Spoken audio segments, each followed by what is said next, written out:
What did you think of Malaysia, honestly? Did you feel safe? Did you have any culture shocks? Tell me what you thought of Singapore and which country had better food. G'day, my name's Jack, an Aussie expat living in Malaysia. I moved from Sydney to Kuala Lumpur almost 3 years ago, and in this video I'll be interviewing my dad about his first time in Malaysia. According to my YouTube stats, most of you are men older than me looking to live or work in Malaysia. Perhaps you have families or are even looking to retire. So I thought it would be an awesome idea to get my dad's first impressions about his time in Malaysia. I'm going to ask him about the good, the bad, and get the truth. Let's see what he really thinks. Welcome, Dad. Would you like to introduce yourself to the viewers? Hi, my name's Warren. I'm a recently retired 60-year-old. I would call myself a true blue Aussie. I've travelled extensively. I'm happy to give an opinion and see what you guys got to think. Awesome. So you first visited me in Kuala Lumpur in 2023, the middle of 2023, a bit over a year ago. Is that right? That's correct. That's the first time I've been to Kuala Lumpur. So we started in KL. We went up to Genting Highlands. We also went to Langkawi, and then we went to Singapore after that. Overall, did you have a good time? Oh, very impressive. Very impressive. I'd been to Singapore many years ago. I was surprised how much things have changed in the last 20, 25 years or so. Awesome. So we'll dig a lot more into that. The first question I want to know is, did you have any preconceived ideas of Malaysia, either before you went there or even before I moved there? What did you think of Malaysia, honestly? Did you even know anything about it? All I knew was probably put in the category all Asian countries were much the same. The street markets, the food halls, that sort of living. To my surprise, it was very different when I got there and what I saw. Right. So would you say Malaysia is not very well known in Australia? Do you know many other people who visited there before you? I do know people who've been there. They've had a surprise as well when they've got there. I suppose we were brought up in a certain way that describes or gives us the impression of how it's going to be. But nothing could be probably further from the truth. It's actually quite different. Interesting. This is a question from a subscriber leading on from that. How did you react or how did you feel when I said I wanted to move there for work? Oh, I was not worried at all. I think you should chase your dreams, go wherever you want to go and wherever the opportunities are in life. So I'm not concerned at all. So go ahead and have an adventure, enjoy yourself and work hard and do well.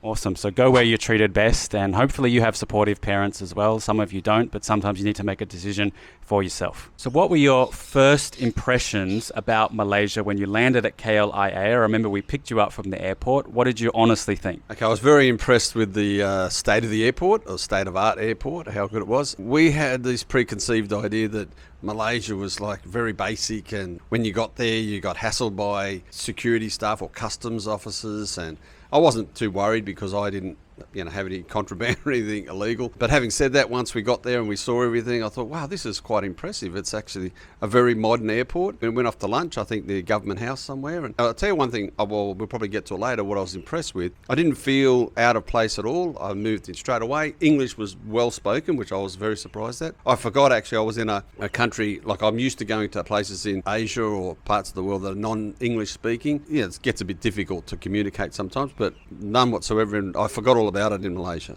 What did you think about the Muslim majority? Is that something you noticed? I remember when I landed at the airport for the first time, that's something different. I'd never really been to a Muslim majority country before. Did you notice that, or was that a factor? I didn't notice it, not a factor, not concerned. Great. So I think we can consider you a true blue Australian, a Westerner. I want to know, what were the major cultural differences you noticed in your time in Malaysia? How did you adapt to that? Did you have any culture shocks? I wouldn't say any culture shocks. I was respectful that different culture to what I'm used to or what I've been raised and brought up with. But having said that, it was pretty well straightforward. I didn't see any major differences. I wasn't concerned one bit. But did you have any trouble dealing with people? What's something you thought was weird or different, or you can be honest, don't get offended?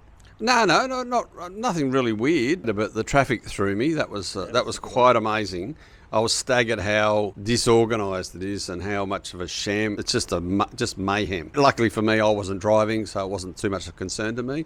But having witnessed it, you start to think, gee, there must be better ways to do this, But besides that, no, everything else was... I was quite impressed with the shopping centres, actually.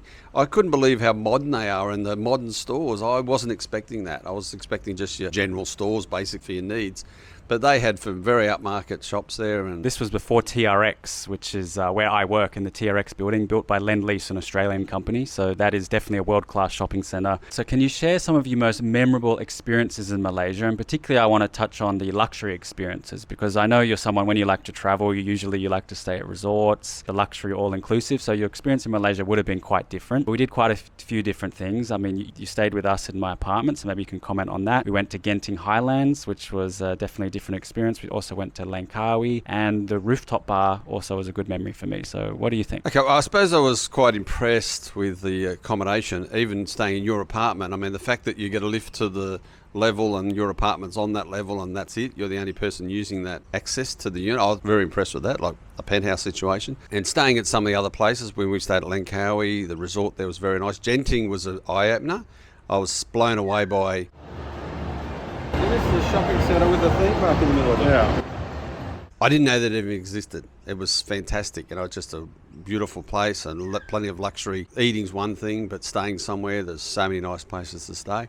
Did you know Genting Highland has the world record hotel for the most hotel rooms in a hotel? I do remember that, because when we caught the cable car there, you mentioned that there's something like 1,000 rooms or something, or massive. Yeah, so that was quite impressive. But as I say, overall, the reason I like to stay, like go 5-star, you sort of know what you're going to get. I've been to places in Europe where, that 4-star, you think that's going to be great, but their 4 stars like our 2-star. So to hedge your bets a bit or be safe on the safe side, go 5-star. It costs you a bit of money, but at the end of the day, you know what you're going to get. Absolutely. And Malaysia, you can get everything. You can stay cheap and you can stay expensive. So there's definitely luxury in Malaysia. As I said, the rooftop bar at EQ. So EQ is a 5-star hotel, and the rooftop bar, I think it's called Blue. I can't remember exactly what it's called, but how did you find the rooftop bar? They're looking onto the towers. Okay, the rooftop bar was ultra impressive. I've been to quite a few rooftop bars and around the world, I suppose. That was fantastic. It was just a beautiful atmosphere, great vibe. I don't think you'd ask for much more, just beautiful music and atmosphere, as I said. But yeah, no, it was very impressive. What do you think of the other buildings, the other landmarks? There was KL Tower. We went up there and we did the glass walk, remember? Oh, yeah, that was a bit scary. I think when you're younger, you don't worry about it so much. But as you get older, you think, oh, dear. So on the glass, you look down, and that was quite impressive. That beautiful view, as was the towers. There wasn't anything that wasn't impressive. Even at night time, we went out at night, and it was. I felt safe. Wasn't too concerned with people there. Everyone was having a great time. As I said, there's not many bad things I can say. I didn't have any bad experiences there. What's your honest thoughts on Merdeka 118, the second tallest building in the world? Felt like a third of it was like an aerial or something, wasn't it? Like at the end of the day, is it really that high? I mean, I don't know whether it compares. I don't know what the big thing is about size or tallness or whatever. I don't see what the big drama is. It didn't really impress me too much. I was quite impressed with the towers. That was quite nice. Let's get to food. Recently you tried my nasi lemak with kangaroo, but I want to talk about the food in Malaysia, because they claim it's the best. They claim it's better than Singapore, and I know you like a good laksa and some of that Malaysian food, but did you know about the other Malay dishes? Did you know about the Chinese dishes? Did you know about the Indian food? I mean, we tried everything. What did you think of the food? I'm pretty well up with the food. Like, my go-to in Australia is actually Asian food of lots of different types, from Malaysian to Singaporean to Chinese. I was going to mention before, when we went and had food, we had food in top restaurants, we had food in 5-star hotels, but we also had food in the markets. Yep. And they were fantastic. To me, it was very good value, very good quality. Didn't feel like I was eating something below par or anything. It was really good. So the food was, second to none. I couldn't be more impressed with the food. The two that stood out to me was Pudu markets there, where we got all the different dishes. That was like a hawker centre. So that was a pretty cool experience. The hawker centre, that's what I was trying to think of before, yeah. And those first Pudu markets we went to, that's authentic. That's authentic, Malaysian, but that was my impression. Like, seeing that Pudu markets, that's how I thought all Malaysia was. Right. I thought all Malaysia was like that. And to get there and then be able to go to a top restaurant was like, wow, this is really, really cool. So you got the best of both worlds. You go to the cheaper places and all the top class restaurants. Awesome. And the mamak, remember the giant, you said it's like the Eiffel Tower, the bread, the roti. Yes, yeah, that was actually, that came out there. I remember that's what came out. I went, what's this? It was different, but it was very nice. Great. So you're quite open-minded when traveling. So that's why I wanted to get out of Kuala Lumpur and go to Langkawi and have some authentic experiences there. So what do you remember about Langkawi? I remember we did the boat cruise. We saw some monkeys. We saw some eagles. We went to a secluded beach right near Thailand. What did you think of that? Well, very good. I've been to Thailand before a couple of times, and I did feel the same. Like when we went to the park up there, or the national park, I think you'd probably call it here. And then we went on the cruise, and then we saw, as you just said, the monkeys and the eagles, and that was quite different and impressive. The secluded beach reminded me a lot of the beaches in Thailand, but very, very nice. Water was fantastic, and the weather was great. To finish off the day, then go back to a very nice hotel and by the pool, have a beer, and then plan your next day. It was very, very good. Yeah, so Langkawi is a bit like a more family-friendly, conservative version of Thailand, I would say. Is that what you think? Yeah. I'd be comfortable taking kids there as well, so no drama there at all. Awesome. And you can get the ferry over to Khao something, the islands in Thailand. It's right nearby. We saw them on the horizon, so you can get the best of both worlds in northern Malaysia and Thailand. Yeah, and everything went pretty smoothly. The flight there was very nice. It was not a long flight, but airport was very accommodating. Everyone was friendly. And I'd be happy to say if there was something negative or something that I wasn't impressed with, I'd say so, but I didn't find anything at all. Great. So I got an interesting subscriber question relating to the beaches. Right now we're on the Gold Coast, which is known for its beautiful beaches, surfers paradise. And, when we go to the beaches, we can see how people dress. Obviously, Australia's become a lot more liberal and open. So the subscriber asks, did you notice any differences in the dress code at the beach? I think you know what they're trying to say. What do you think? Oh, definitely. A lot more covered up, which is not something I'm used to. I wouldn't say I was born and raised on the beach, but we did go to the beach all the time. I just wear my board shorts, or as we call them, budgie smugglers, which is a smaller version. And the women in particular wear very little. It seems to be getting less and less each year. But no, I did notice that quite a lot, yeah. If you are a bit more conservative or worried about, the family friendly, then Malaysia's actually up your path, because here a lot of the women are basically mostly naked. Having said that, you don't feel out of place. You wear whatever you like. It's no big deal. There's no pressure to have to dress like that. It's just that they're very relaxed, I suppose, at the beach lifestyle here in Australia. I'm probably biased. I've been to a lot of beaches around the world. I did see some nice beaches in California. The beaches around the Gold Coast, northern New South Wales, to me are superb. Well, I think they're the best in the world. I tend to agree, but some people might say the east coast of Malaysia, Borneo, has amazing beaches as well. So I'll have to check that out, and maybe we can go there and see what Dad thinks. Happy to go to Borneo. I'd love to do that. It's got great beaches. I'll be there. Awesome. So we touched on it a little bit, but this is an important topic, especially for expats or people looking to visit. Safety. How did you feel about safety? Did you feel safe in Malaysia at night or in general?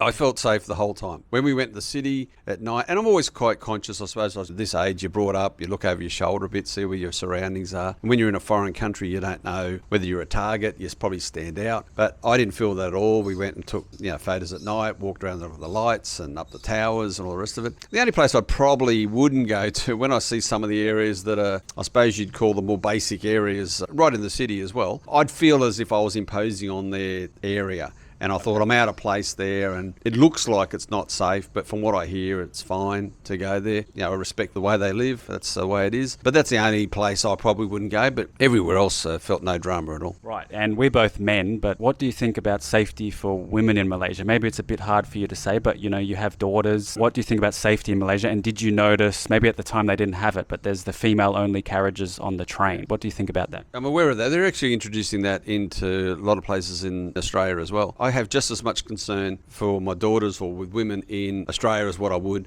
in Malaysia. To me, they're accommodated. They were conscious of it. I can't speak as, 100% because I'm not a woman, but at the end of the day, the safety I saw there would be no different to me catching a train in Sydney or Melbourne or a tram on the Gold Coast. Right, and I think drinking culture plays a big part of that, the nightlife. So a lot of people here in Australia or in the West, they'll drink at night, they'll go crazy, there's violence, there's a lot of problems. But in Malaysia, typically there's less drinking, and I think people are more sensible if you stay out of, the dodgy areas. Would you agree with that? Well, that's the other thing too. So in Australia, yes, if you go to the people, they advertise these, which I know they do in parts of Asia. There's been some recent incidents as well, where people go for the cheap drinks. I've tried to educate my kids, it's not all about cheap drinks. It's a matter of get your sealed drinks, have a good time. that's great. But if you go to places that people just drink too much and go stupid, you don't want to be around those places. That's a good point. I know what you were referring to there. It is important. The other countries, Laos, obviously Thailand has a much bigger nightlife culture, so I'm not really into that, and I don't think Dad's really into that anymore. We're a bit more sensible. Yeah, but Malaysia is definitely more conservative and more sensible in that regard. So if you're worried about that, Malaysia's up your alley.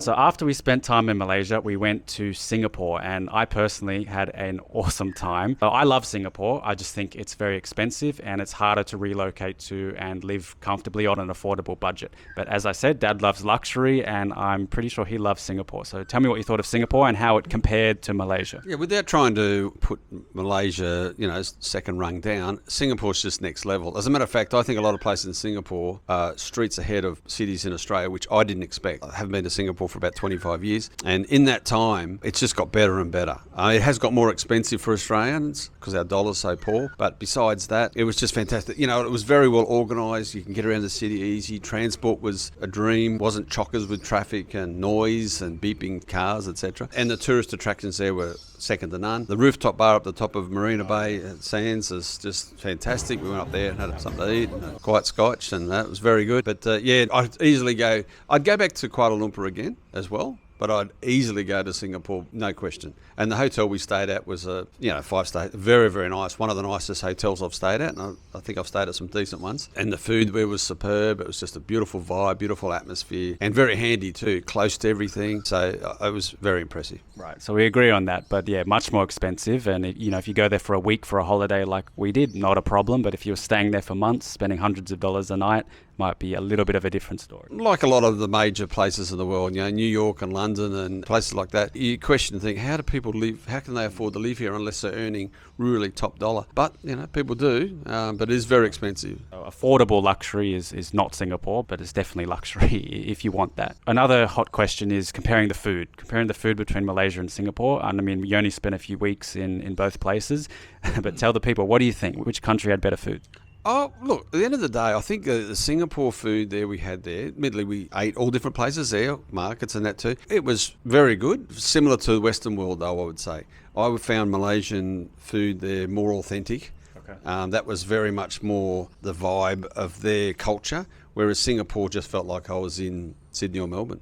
Interesting. There you go. So for my viewers who are interested in visiting, working, or traveling to Malaysia, what are your top tips to get the most of their experience and enjoy their time there? Look, I would say have an open mind. Don't have any preconceived ideas. Everything's there that you could want or you're used to having. It's whether you choose to do other experiences. It was an eye-opener for me because I think there's a lot more things I could do there. I would have liked to probably go on a few more hikes, etc., up the mountains. So I think there's something for everyone there. A lot of it's fairly flat too. Riding a bike around was no drama. I think it was has a lot to offer, and quite impressed with all of it. I mean, if I've been to a lot of places that they start off okay, and then when you get into the nitty gritty, they're not so good. Either the food's not so good, or the safety's not so good, or the weather. That's another thing. The weather's fantastic there all the time. I wouldn't go back to those other places, but I would happily go back to Kuala Lumpur. No problem. That was a good point about the weather. It does get hot and humid, which might get to you a little bit. Personally, I love it. What do you think of the weather? Yeah, but it's accommodated for. Like if you go somewhere in the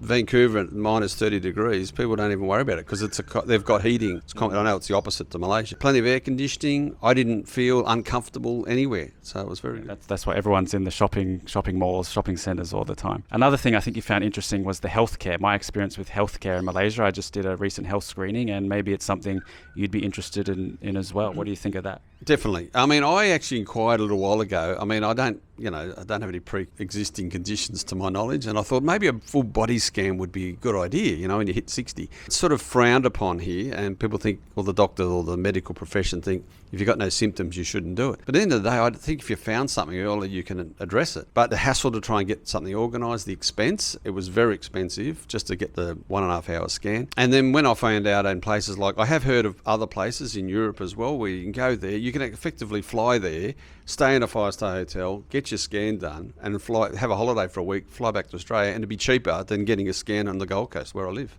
Yeah, so maybe Malaysia is definitely a medical tourism hotspot. I would definitely recommend it as much less wait and much more affordable. I am making inquiries now to actually have a full body MRI scan in Malaysia. And I mean, look, at the end of the day, I'm happy to pay the money, but the health system is something I wouldn't have expected to. And look, we can go in Australia to see a doctor and you can wait a couple of hours just to see someone. Then you've got to see a specialist. So then that could be weeks away or months away, which sounds ridiculous in a country like Australia, but that's the way it is. And when I hear, like you think of places like Asia, I wouldn't want to get sick because I think, my goodness, I think I can get treated better over there, quicker over there than what I will here. There's definitely good hospitals and good staff and good doctors if you're able to access that. We've got 2 more subscriber questions. The first one, how long was the flight from there to KL? Some people use a yacht boat from Australia to Singapore and take several days. So I think what they're asking you first of all is how was the flight? Well, I mean, look, I've got an opinion on that. I've been a few long flights to London,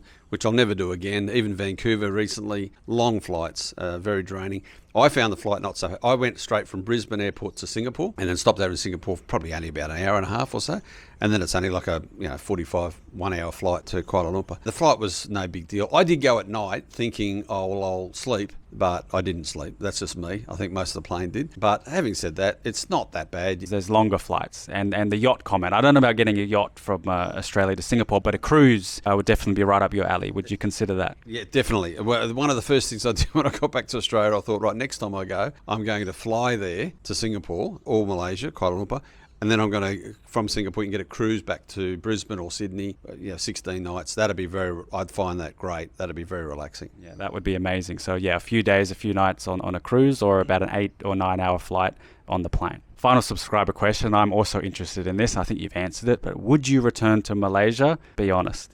No problem. I mean, the fact you're there, yes, obviously I'd come and see you. If you weren't there, I'd be more than happy to go there again as well, to go and visit. There's still other places I didn't see there, other adventures I didn't have, like a lot of places. But yeah, definitely I'd go there. Lots more to explore, and I already know you wouldn't live there, but how about someone at your stage of life, 60s, looking somewhere to retire, maybe somewhere more chill, relax? Can you see the appeal of Malaysia as a retirement spot? Well, there's a big question on that because a lot of people my age talk about, the cost of retiring in Australia. You would think even if you've got a bit of money, it's still very expensive. And a lot of people go to places like Thailand, and that's not really my scene because they're going for the ultra cheap place. I wouldn't want that. But I can see the appeal to go to somewhere like Malaysia because, as I say, you've got everything you're used to there. It's not as expensive and you can live quite comfortably on your retirement money. Right, so yeah, if you build up some bank, you want an easier life, you can retire early, get the MM2H and settle in Malaysia and probably live a good life. You heard it from Dad. Okay, those are all the questions I had. Is there anything else you wanted to add? I think it's been a great experience for you and a great experience for me going over there. You don't really know places until you stay there for a while. It's easy to read things on the internet, places to stay and